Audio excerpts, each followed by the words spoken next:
यो भूतं च भव्यं च सर्वं यश्चाधितिष्ठति स्वरयस्य च केवलं तस्मै ज्येष्ठाय ब्रह्मणे नमः। तस्मै ज्येष्ठाय ब्रह्मणे नमः। श्रीयुत आचार्य विष्णुमित्र जी, आचार्य शारदा जी, सम्मान के योग्य मातृशक्ति धर्मानुरागी सज्जनों, मैं समय की दृष्टि से सूत्र रूप में थोड़ी थोड़ी बात करूं। कल प्रातः काल के सत्र में साहित्य की बात की थी और विषय था साहित्य क्या है, कि हितेन सहितम साहित्यम, जो हित के सहित है, अर्थात जिसके पढ़ने से, जिसके विचारने से, जिसका चिंतन और मनन करने से व्यक्ति का हित सधता है, हित साधन होता है, वह साहित्य है। और उस साहित्य के भेद में एक साहित्य जिसे हम कहते हैं उपनिषद साहित्य। उपनिषद की चर्चा मैंने कुछ इसलिए की कि सारे संसार में जिन ग्रंथों को अत्यधिक मान प्राप्त है, महत्व प्राप्त है, उन ग्रंथों में उपनिषद सर्वोपरि है। और इतना मान और महत्व प्राप्त है कि पश्चिम के वह अध्येता, दूसरी विचारधाराओं के वह अध्येता, विभिन्न मत पंथों के अध्येता, जिनका साक्षात संबंध उपनिषद साहित्य से नहीं है, वह भी जब उपनिषद साहित्य का अध्ययन करते हैं तो उनके मुख से एक ही वाक्य निकलता है कि इस साहित्य का अध्ययन करने के पश्चात मुझे जो शांति प्राप्त हुई, मुझे जो अनुभूतियां हुई, जो मुझे आनंद आया, वह किसी ग्रंथ से प्राप्त नहीं हो सका। और सच्चाई यह है कि जिसने समग्रता से उस साहित्य को पढ़ा, उसे जानने का प्रयत्न किया, वो उसका ऐसा उपासक हुआ कि हम उसे कहें कि वो उसका दीवाना हो गया। उसका उदाहरण है दारा सिकोह। दारा सिकोह का जन्म किस कुल में हुआ सब जानते हैं। जन्म से जो शिक्षाएं प्राप्त हुई दारा सिकोह को, उसने वो सब प्राप्त की। और उनका जो धार्मिक साहित्य है उसको भी दारा सिकोह ने पढ़ा। किंतु एक संयोग हुआ कि दारा सिकोह ने कहीं उपनिषद के संदर्भ में कोई बात पढ़ी, और उपनिषद के संदर्भ में पढ़ने के बाद ये जिज्ञासा जागृत हुई कि मैं उपनिषद पढ़ूं, और उसने संस्कृत का अध्ययन प्रारंभ किया। जब दारा सिकोह ने उपनिषदों को पढ़ा और पढ़ने के पश्चात उस पर चिंतन और मनन किया, तो उसकी मनोवृत्ति में इतना बड़ा परिवर्तन आया कि उसके जो कुल के भाव थे, जो कुल के संस्कार थे, वो इतने नीचे दब गए, वो अभिभूत हो गए कि उसने मरना तो स्वीकार किया, किंतु जो वृत्तियां आनंद कर उसे लगी थी उसे छोड़ना स्वीकार नहीं किया। हम जानते हैं कि दारा सिकोह के भाई का नाम औरंगजेब भी था। और दारा सिकोह ने जो सीखा था, जो समझा था और जिसको ग्रहण किया था, उसको छोड़ा नहीं। दारा सिकोह ने क्या किया? राज्य छूट गया किंतु उपनिषद को नहीं छोड़ा। और दारा सिकोह ने उपनिषदों का भाष्य किया फारसी में। उसका नाम है सिर्रे अकबर। सिर्रे अकबर क्या है? सिर्रे अकबर है जो महत्तम रहस्य है, अर्थात इससे बढ़कर के कोई रहस्य की वस्तु नहीं हो सकती। ऐसा ज्ञान जो गुह्य ज्ञान है, जो छिपा हुआ ज्ञान है। और ऐसा कहकर उसने उपनिषदों का फारसी में अनुवाद किया सिर्रे अकबर करके। यद्यपि उसको पढ़ने पर हमारी कहीं ना कहीं विमति होती है, और विमति इसलिए होती है कि दारा सिकोह ने जिन लोगों से उस ज्ञान को प्राप्त किया वो वेद से परिचित भले ही थे, किंतु वेद की सही सही व्याख्याओं से परिचित नहीं थे। इसलिए वो मान्यताएं जो वेद के नाम से लोक में प्रचलित हैं उनकी छाया उसके भाष्य में दिखाई देती है। वो एक दूसरा संदर्भ है उसकी समालोचना करने का। किंतु दारा सिकोह तक उससे प्रभावित हुए, शोपेनहावर प्रभावित हुए, पश्चिम का बड़ा विचारक थोरो प्रभावित हुआ, जो कहता है इससे बढ़कर के दुनिया में शांतिदायक ग्रंथ कोई नहीं है। और वो शांतिदायक क्यों है? क्योंकि वो ग्रंथ उस काम को करते हैं जिसे दूसरा साहित्य नहीं करता। वो करते क्या है? क्योंकि उनका नाम उपनिषद है। और कल मैंने निवेदन किया था कि उपनिषद में जो सदलरी धातु है उसका अर्थ क्या है? विसरण करना। जो बंधन है उन बंधनों को ढीला कर देना, ज्ञान की उपलब्धि कराना, ये जनाना कि बंधन का हेतु क्या है, बंधन के हेतु को जानना, उस हेतु की निवृत्ति का उपाय जानना और तदनुसार आचरण करने की जो शिक्षा देने वाले ग्रंथ हैं वो हैं। और वो किस प्रकार से बता रहे कि देखो बंधन समझ लो, बंधन क्या है इस संसार में। उपनिषद की दृष्टि से यदि बंधन की बात करें तो ये जितने बाह्य साधन हैं ये सारे के सारे जो विषय से संबंध है वो बंधन के हेतु हैं।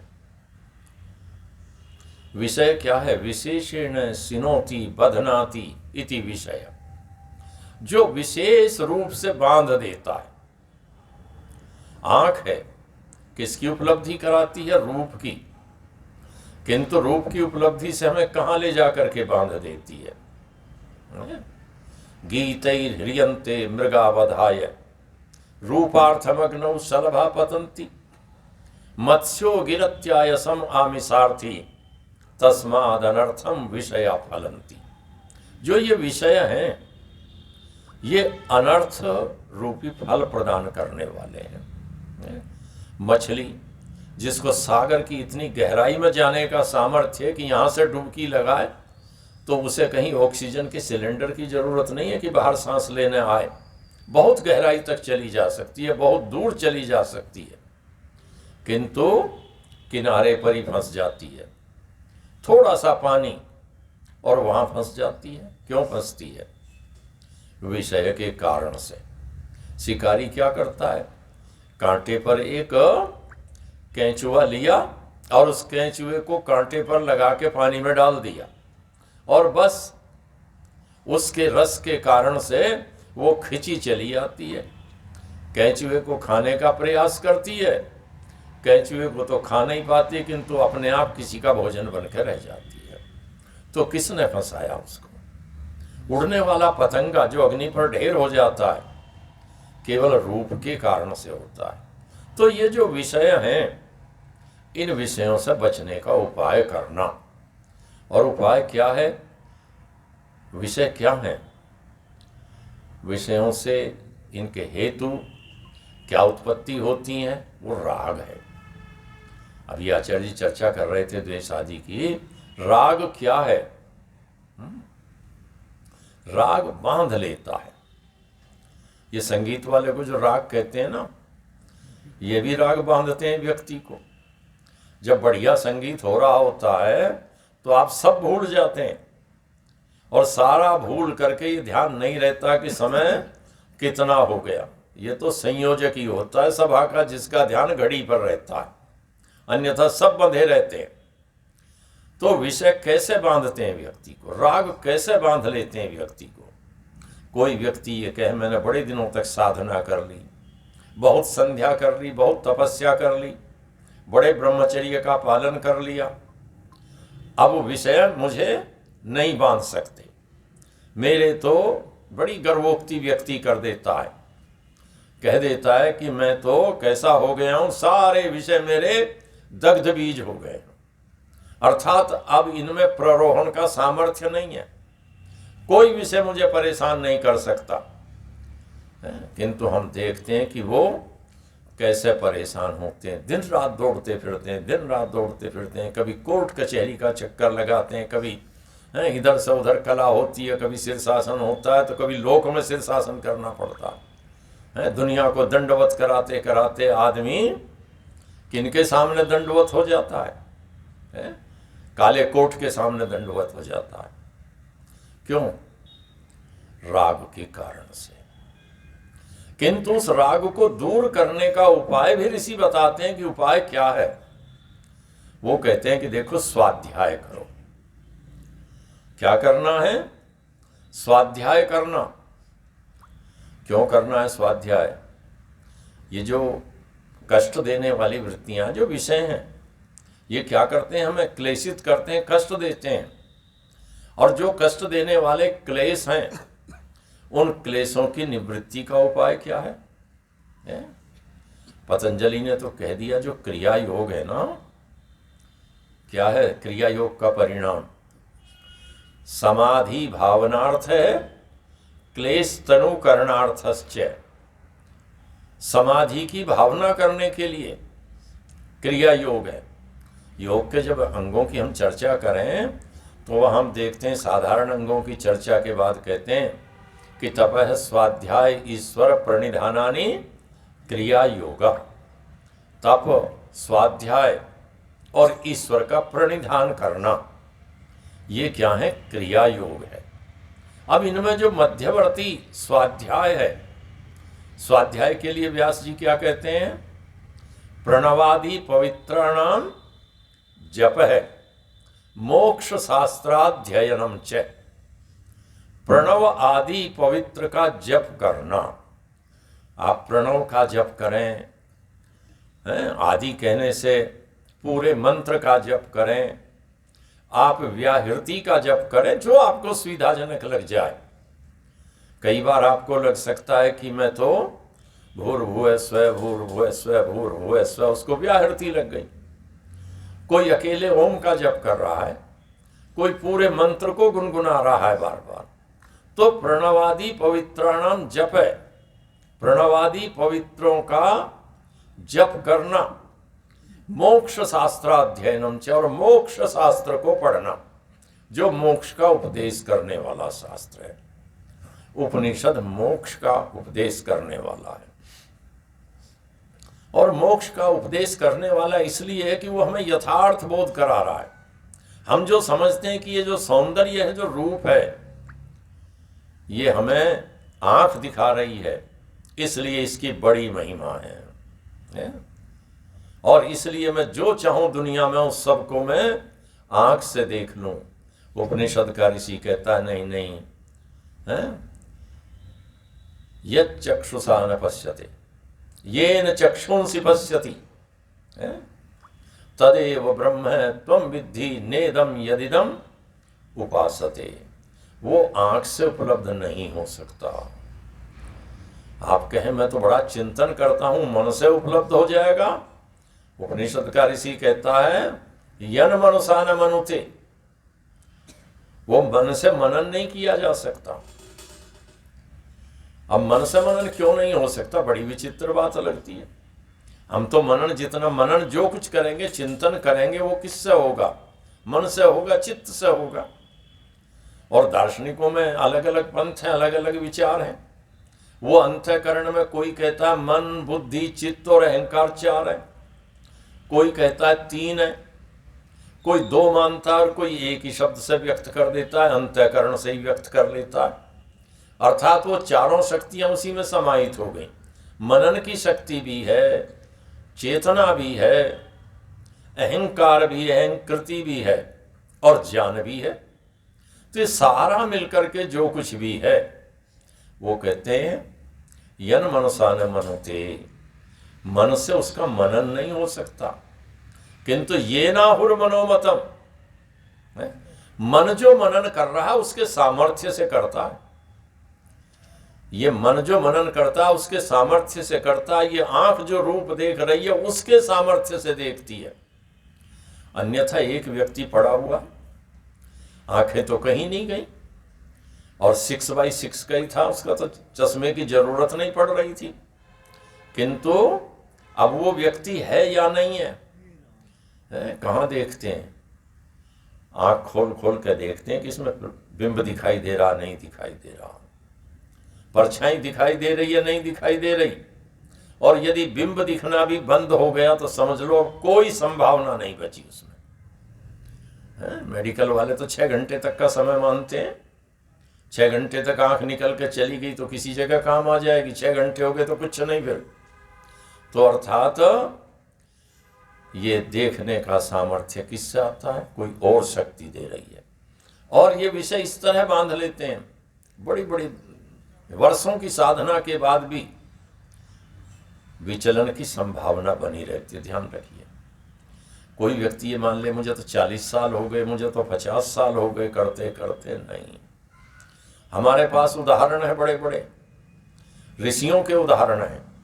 ये राग कैसे बांध लेता, विषय कैसे खींच लेते हैं। हिरण जैसे खिंचा चला जाता है, मछली जैसे खिंची चली आती है, ये मनुष्य भी ऐसे ही खिंचा चला आता है। और ध्यान रखिएगा, कोई बुरे विचार ही बांधते हों ऐसा नहीं है, सद्विचार भी बांध लेते हैं, अच्छे विचार भी उत्पन्न हो बांध लेते हैं। कब बांध लेते हैं? जब हम उसमें आसक्ति पैदा कर लेते हैं। यदि सद्विचार में भी हम आसक्ति पैदा कर लें तो हमारे बंधन का हेतु हो जाएंगे। मैं इतिहास की घटना नहीं सुनाता, बहुत थोड़े दिनों की घटना सुनाता हूँ।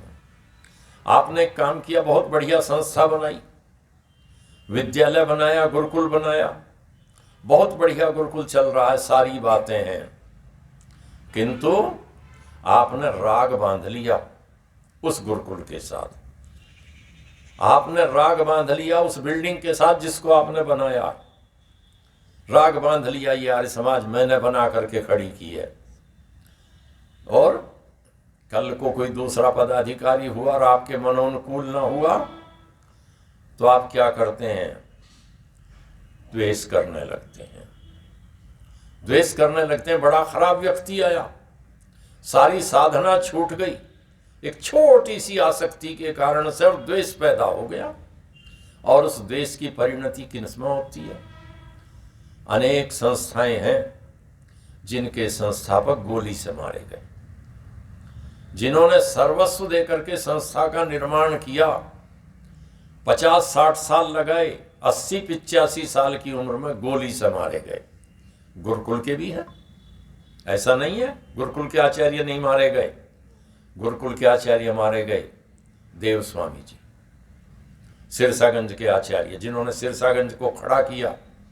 आचार्य बलदेव, हरियाणा वाले सब जानते हैं। स्वामी इंद्रवेश जी, उनके गुरु आचार्य देवेंद्र थे, पहले गोली से मारे गए। जरा सी इस आसक्ति के कारण विद्यालय जैसा मैं सोचता हूं वैसा ही चले तो ठीक, अन्यथा सब खराब। महात्मा डालचंद बिल्कुल पास में आपके खेकड़ा है सामने, खेकड़ा, गौरीपुर, बागपत, बड़ौत, किस मीतली, सारे इलाके में इंटर कॉलेज है। उनके संस्थापक कौन? महात्मा डालचंद, स्वामी डालचंद। और महात्मा डालचंद की जब मृत्यु हुई तो उनके जब परिवारिक जन आए, लोगों ने कहा भाई देख लो सामान। उन्होंने कहा जी ये तो समाज के थे, हमसे तो कोई संबंध था नहीं। देखा तो पासबुक में 10-20 रुपए थे, बैंक की पासबुक में। वो आदमी जो ऊंचे से खद्दर का तौलिया लपेट करके जिंदगी काट दी, नीचे से एक कुर्ता पहन के, और कॉलेज बनाता रहा, कॉलेज बनाता रहा, किंतु इस आसक्ति के कारण कि नहीं नहीं ऐसा ही चले जैसा मैंने सोचा था।